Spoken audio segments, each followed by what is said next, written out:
बोलिए सदगुरुदेव की जय। साहेब, मुझसे एक बुद्धिजीवी ने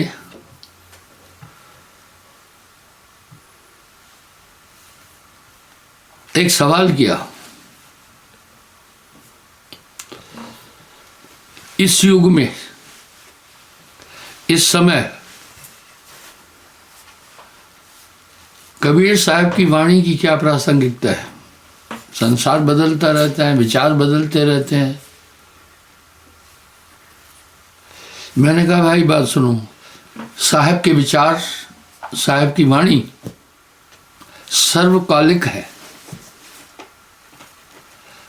हर युग में उसकी प्रासंगिकता है और इतनी सरल लहजे में कहा, क्या लाजवाब बात थी। जो लोग उनकी वाणी का सार नहीं समझते वो सोचते एक अनपढ़ था, लेकिन हिंदी भाषा के विशेषविद डॉक्टर हजारी प्रसाद द्विवेदी ने, बनारस हिंदू विश्वविद्यालय के वो हिंदी विभाग के अध्यक्ष थे,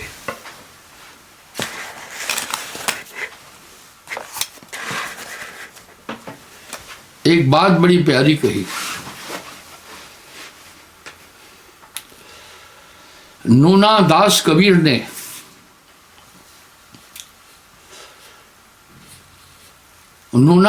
कबीर ने बचा खुचा सो सूर, बीन बान तुलसी लियो अब बीने सुकूर।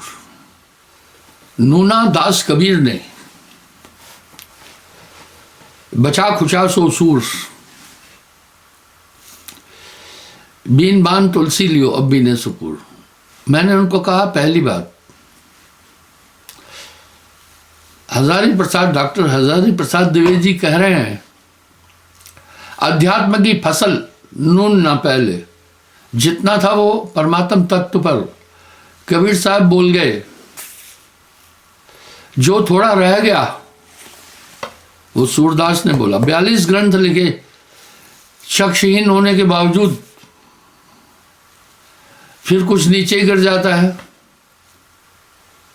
तो कह रहा है बीन बान तुलसी लिया अब बीने सुकूर। अब बीने सुकूर क्या मतलब है? अब जो भी ईश्वर पर बोलेगा इन तीनों की नकल करेगा।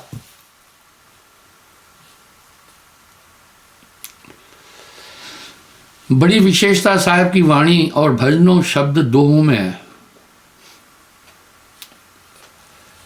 कबीर साहब ने हिंदी जगत को एक बेहतरीन दिशा दी। पहले संस्कृत भाषा थी। संस्कृत सभी भाषाओं की जननी है, ये विद्वान लोग जानते हैं। पर दोहे, साखियां, छंद, रमेनी, कुंडलियां, मुसद्दस आदि ये कबीर साहब ने दी।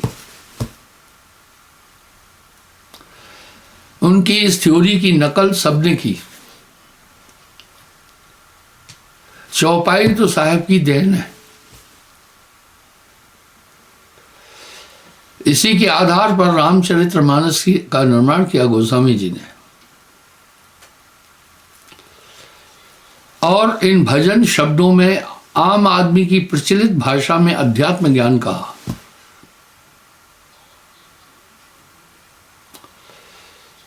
माया पर बहुत कुछ कहा। उनके भजनों में बड़ा सार है।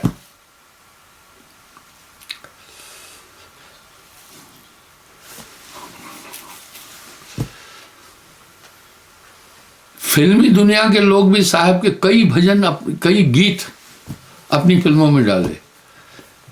घूंघट के पट खोल रहे तो है पिया मिलेंगे, लागा चुनरी में दाग छुड़ाऊं कैसे, ये सब साहब के शब्द है। लोग सोचते हैं ये भोजपुरी है, नहीं, साहब के शब्द है। साहब ऐसे क्षेत्र में थे जहां डेंसिटी ऑफ पॉपुलेशन ज्यादा थी, काशी में। काशी के थोड़ा दक्षिण पश्चिम में बुंदेलखंड है। काशी के पश्चिम में अवध है।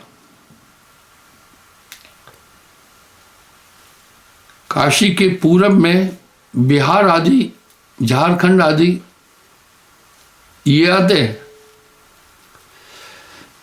इसलिए साहब की वाणी में कई भाषाओं का मिश्रण है। इसमें बुंदेलखंडी भी है, अवधी भी है, पूर्वी भाषा भी है और पश्चिमी भाषा भी है। ऐसे शब्द कहे जिनको समझने में ज्यादा ताकत लगाने की जरूरत ही नहीं है। बहुत कुछ दे गए वो और लाजवाब दे गए समाज को। कुछ लोग कह रहे हैं कबीर साहब संत थे, नहीं, वो संतों की खान थी। संतत्व की धारा का सृजन ही कबीर साहब के द्वारा हुआ है।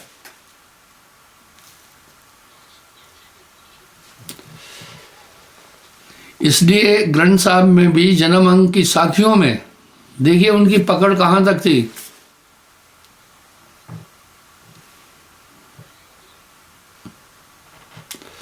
उल्लेख आता है अव्वल संत कबीर है, दूजे रामानंद, तासे भक्ति प्रगट भई, सात दीप नवखंड।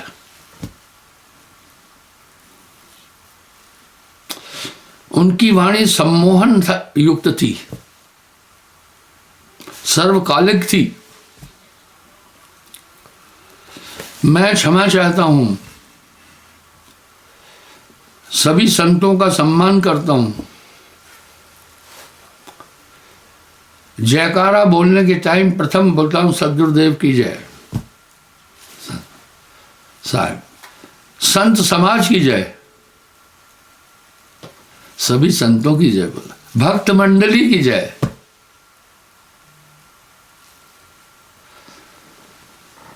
जन्म अंग की साखियों में ग्रंथ साहब में उल्लेख है अव्वल संत कबीर हैं, दूजे रामानंद, ताते भक्ति प्रगट भई, सात दीप नवखंड।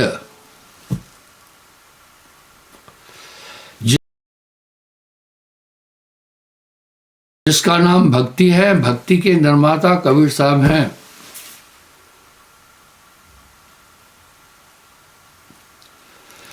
भक्ति प्रगति द्रविड़ में लाए रामानंद,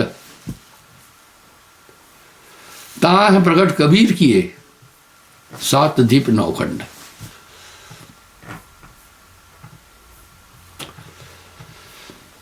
रामायण अवधी भाषा है।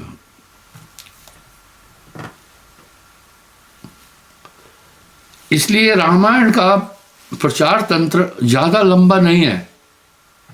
सत्य को स्वीकार करना चाहिए। पंजाब में कोई रामायण नहीं पढ़ रहा है, हिमाचल में कोई रामायण नहीं पढ़ रहा है। भारत में 425 आश्रम है हमारे, विदेशों में भी है। घूमता रहता हूं, दक्षिण भारत में कोई रामायण नहीं पढ़ता है, हालांकि मलयाली रामायण का भी सृजन है।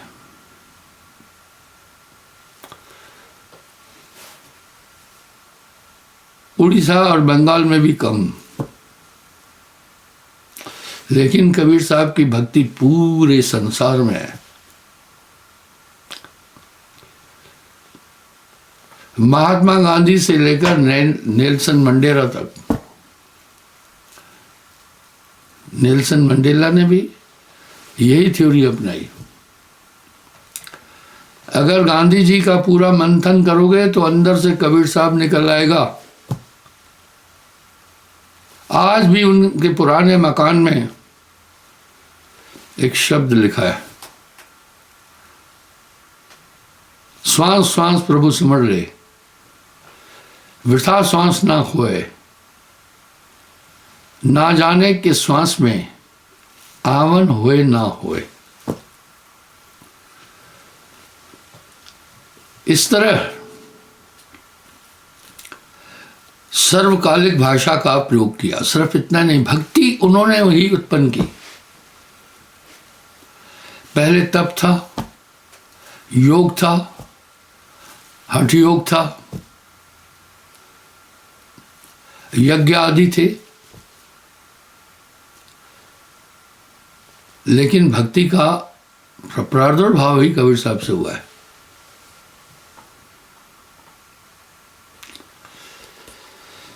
दादू दयाल एक शब्द कह रहे हैं, केते संता कूप है, केते सरिता नीर, दादू अगम अथाह है, दरिया सत्य कबीर। तो आइए, उन्होंने माया पर बहुत बोला। उनके भजन क्या रचनाएं हैं। वर्तमान के जितने लेखक और कवि हैं, सब ने कबीर साहब की नकल की है। दादू दयाल जी ने खूब कह दिया, केते संता कूप है, केते सरिता नीर, दादू अगम अथाह हैं, समुद्र सत्य कबीर। दरिया समुद्र को कहते। उन्होंने मन और माया, आत्मा, गुरु और परम तत्व पर, पांचों पर बहुत कुछ कह दिया और सहज भक्ति कही, और यह भक्ति जन जन तक पहुंचाई। आइए देखें,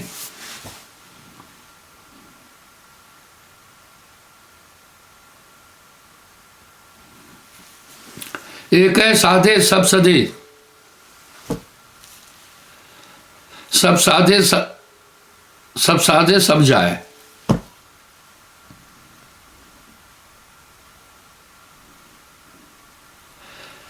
कहे कबीर चेतो दोई भाई, हिंदू मुस्लिम हम दीनों समझाए।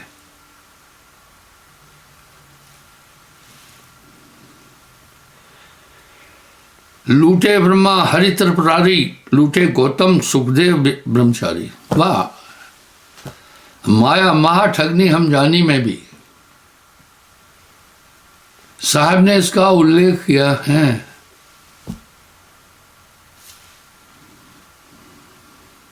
किन किन को लूटा? लूटने का मतलब अपने अधीन किया, अपने तरीके से चलाया माया ने। माया महा ठगनी हम जानी, त्रिगुण फांस दिए कर डोले, बोले मधुरवाणी।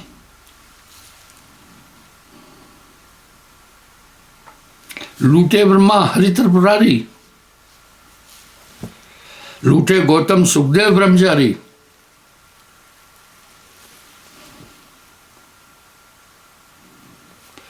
लूटे सनक सनंदन दो, लूटे अगस्त विश्वामित्र ओ। अगस्त मुनि जो समुद्र को पी गया था, वो विश्वामित्र घोर तपस्या करने वाला।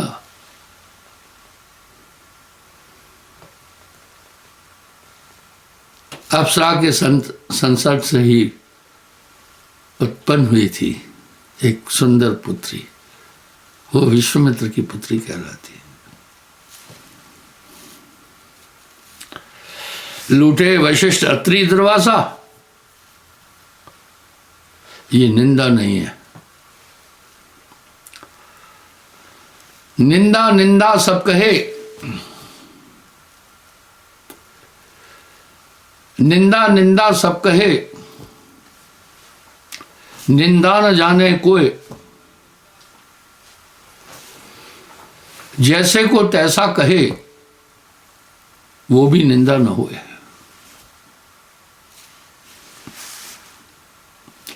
ये सब चीजें हम शास्त्रों में पढ़ रहे हैं, लेकिन जब संतों ने कहा तो पब्लिक ने शोर मचा दिया। ये कैसी विडंबना थी।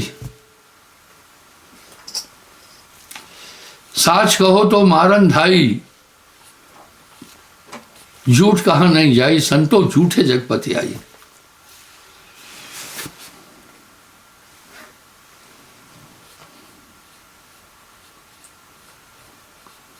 लूटे वशिष्ठ अत्रि दुर्वासा। वशिष्ठ, अत्रि, दुर्वासा। श्रृंगी ऋषि लूटे, श्रृंगी ऋषि लूटे वनवासा। महान त्यागी श्रृंगी ऋषि जो आहार भी त्याग दिए थे, घोर तप किए थे, अंतो गत्वा वेश्या में आसक्त हो गए।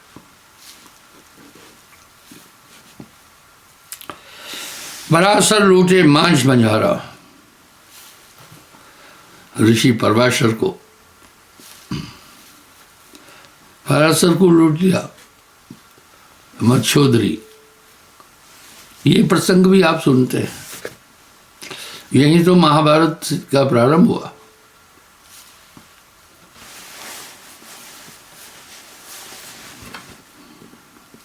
लूटे जमदाग्नि और संत कुमारा, सनंत कुमारा।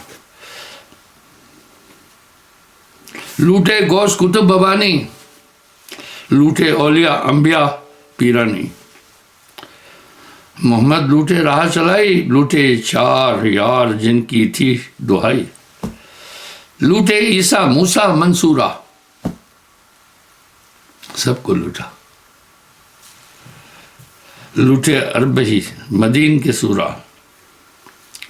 लूटे गोरख और जयपाला, लूटे गोपी लूटे ग्वाला।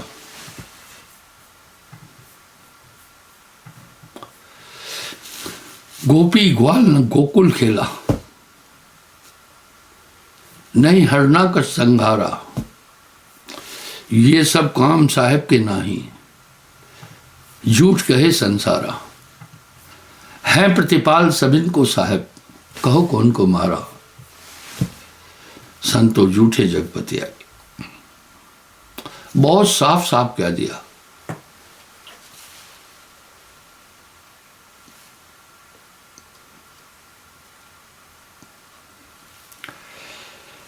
लूटे गोरख और जयपाला, लूटे गोपी लूटे ग्वाला। माधवाचार्य लूटे जनकादि। रामानुज लूटे धर्मादि। लूटे हनुमात नारद सप्ता। लूटे पांडव और बलदाता। लूटे नाथ गोरख मच्छंदर योगी। लूटे युधिष्ठिर खटरस भोगी।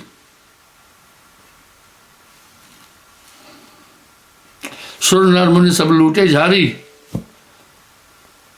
सब मिल मानो बात हमारी। कह रहे भैया हमारी बात मान लो।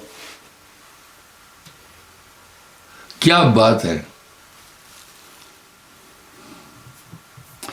अष्टभुजी माया आदि भवानी, तिन लूटे ज्ञानी विज्ञानी।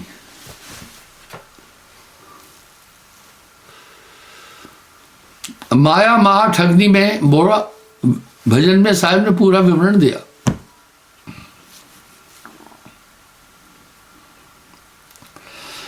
माया सब जग लूटिया, भरम जाल में डार। कहे कबीर क्या कीजिए ना समझे संसार। आप यहीं से देखो ना,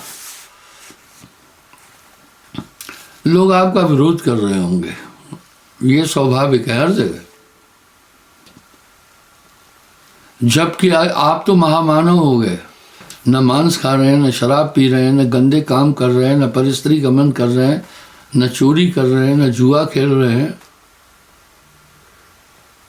सत्य पर चल रहे हैं, जो इस धर्म के मौलिक सिद्धांत है उनका अनुकरण कर रहे हैं, तो आप कैसे पतित हो गए?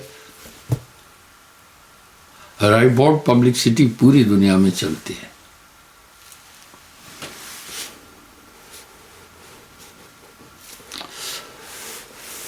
हमारे देश का राजनीतिकरण पूरे वर्ल्ड में हो गया। पहले विदेशों में कोई किसी को दोषारोपण नहीं करता था, अपनी अपनी उपलब्धियां गिनाता था, पब्लिक को आहूत करता था, आओ आप हमें वोट दो। आप अब देखिए राजनीतिक प्रचार में एक पार्टी की तो बात ही नहीं है, सबको आप देखिए ना, क्या धुंध मचाई हुई है, और वो बाहर भी पहुंची।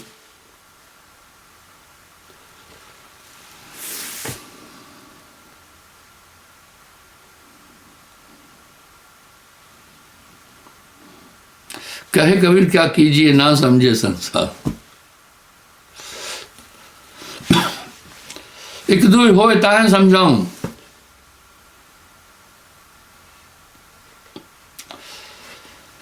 एक दो होए ताहे समझाऊं, सभई भुलान है पेटवा के धंधा, कहे कबीर मैं किस किस को समझाऊं, सब जग अंधा।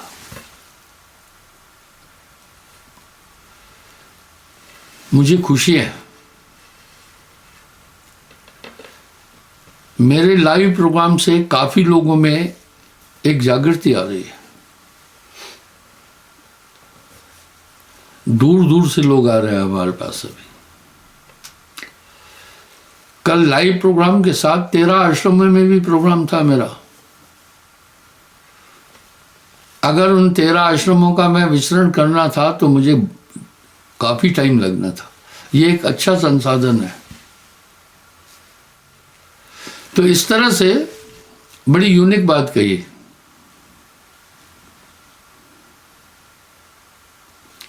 आगे क्या करें?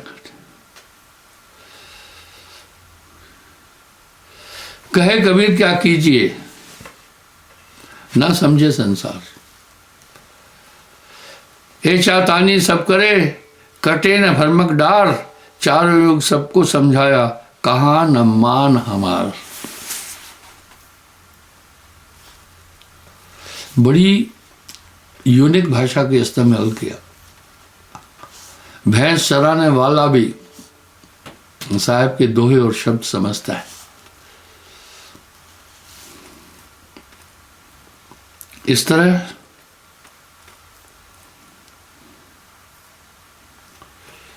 साहब ने एक जाति को नहीं चिताया, व्यापक उनका दृष्टिकोण था, पूरे मानव समाज को चेतना दी है।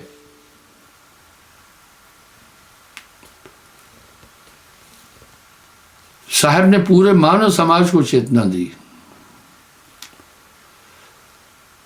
और इस संसार का, इस देश का संदेश था वासुदेवम विश्वम कुटुंबकम्, संपूर्ण संसार हमारा परिवार है। इस रहस्य को लोग नहीं जानते। इस रहस्य को बहुत कम लोग जानते हैं। संपूर्ण संसार हमारा क्यों परिवार है वो सुने। भारत प्राचीनतम देश है। सर्वप्रथम मानव जाति का उत्थान भारत में हुआ।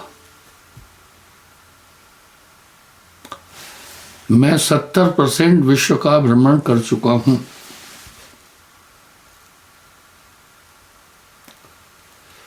ऐसा कोई देश नहीं जहां भारतीय लोग नहीं है।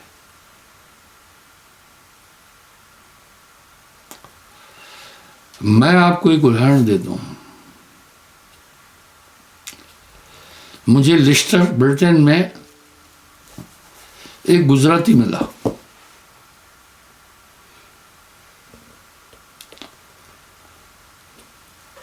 मैंने उससे पूछा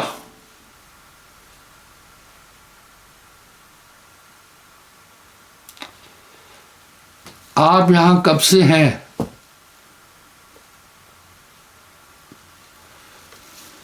उसने बोला मुझे डेट तो नहीं मालूम है, 350 साल से हमारे पूर्वज यहाँ हैं।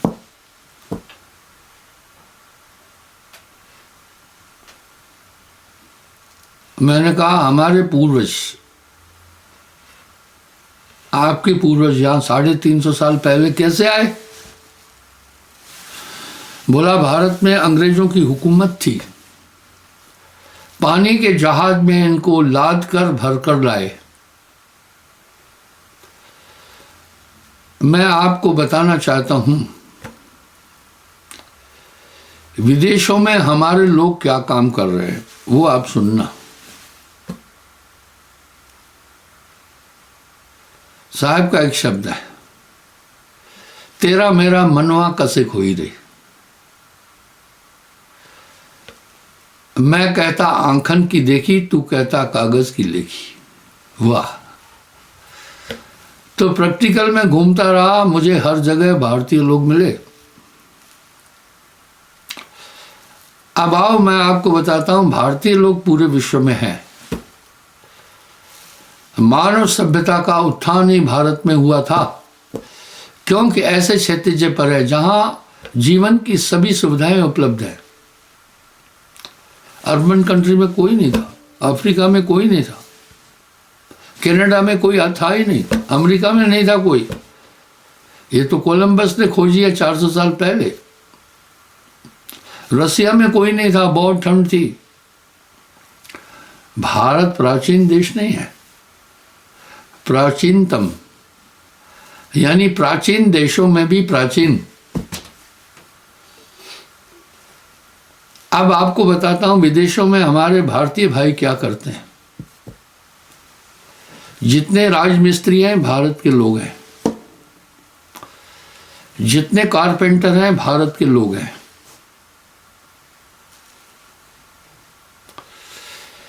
जिसने हस्तकला का काम करने वाले हैं भारत के लोग हैं।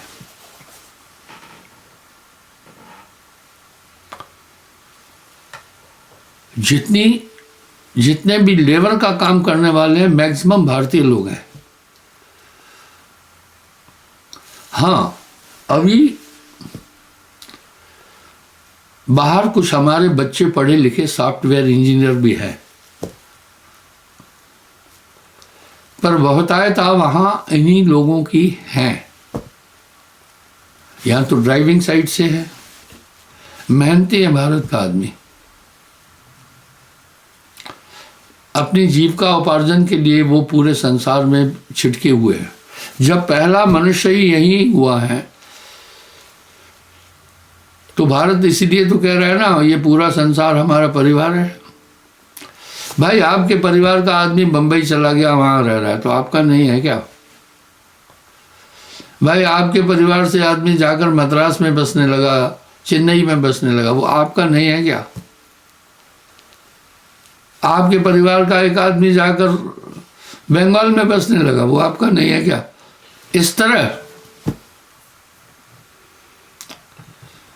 हमारे देश के लोग वहां हैं, आज भी पूरे संसार में बिखरे हैं। मैं आपके सामने उदाहरण रखा हूं। अरे 400 साल पहले अमेरिका का अस्तित्व ही नहीं था, वहां कुछ नहीं था, कनाडा थी ही नहीं। थोड़ा और पीछे जाते तो रसिया वगैरह भी नहीं थे, बर्फ ही बर्फ थी, कौन वहां रहता था? चाइना छोटा सा देश था, उसने तो पूरे देशों का अतिक्रमण करके विशाल बन गया। अर्बन कंट्री में कोई भी जीवन के यापन का साधन नहीं था, भारत में सभी साधन उपलब्ध है। अभी फिर मैं प्रमाण देता हूं, विश्व की 20% जनसंख्या सिर्फ भारतीयों की है, अकेले भारत की। 200 देश हैं विश्व के, 200 से भी ज्यादा है, उनमें से सबसे ज्यादा जनसंख्या भारत की है। आदमी वहीं बसता है जहां जीवन यापन के साधन हो, यहाँ सुंदर नदियाँ बहती है, यहाँ 6 ऋतु हैं, यहाँ विश्व का सबसे बड़ा डेल्टा है गंगा जमुना का मैदान। इतना बड़ा डेल्टा कहीं भी नहीं है। इसी डेल्टे के आधार पर करीब 50 करोड़ लोग रहते हैं। 50 नहीं तो 40 करोड़ है।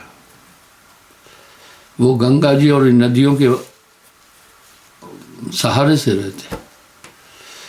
इसलिए ये देश संपूर्ण विश्व को इसने अध्यात्म सिखाया। इस भारत ने पूरी दुनिया को विज्ञान सिखाया है। भारत को विश्व गुरु ऐसे नहीं कहते, पर आज हमारे विद्वान इन तथ्यों को उजागर नहीं कर पा रहे। मेरे पास बड़े बड़े बुद्धिजीवी धार्मिक संस्थाओं से जुड़े आते हैं। मैं एक सवाल पूछता हूँ, भारत महान क्यों है, भारत विश्व गुरु क्यों है? उत्तर पर्याप्त नहीं मिलता है, इधर उधर रटकर बोलते हैं। क्योंकि भारत प्राचीनतम देश है, इसलिए यहाँ संतत्व की धारा प्रचलित है। आज भी ये वो देश है, सहिष्णु देश है। यहाँ सभी धर्म, सभी जातियां, सभी बिरादरियां, सभी संस्कृतियां फलित और पलित होती है। तो इस तरह से पूरे देश में ही नहीं, आप भ्रमण कर देखो, साहब की भक्ति पूरे भारत में फैली हुई है। भारत में ही नहीं, विदेशों में भी है।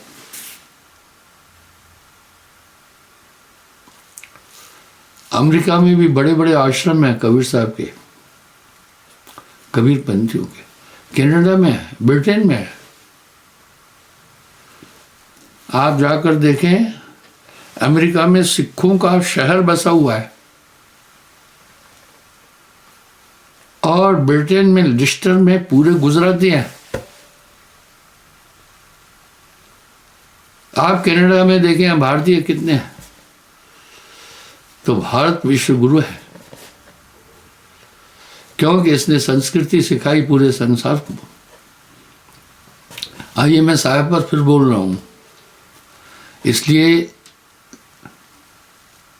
साहब संत नहीं है, संतों की खान है। उनकी आज भी शिक्षा समानता की पूरे विश्व में फैली हुई है। नेल्सन मंडेला से लेकर महात्मा गांधी से लेकर बड़े बड़े बुद्धिजीवी समानता की बात करते हैं, वो ये है। उन्होंने भाईचारे की बात कही, अहिंसा का सबक दिया सबको। धन्यवाद। समय हो रहा है, कल फिर मैं पुनः हाजिर हो जाऊंगा।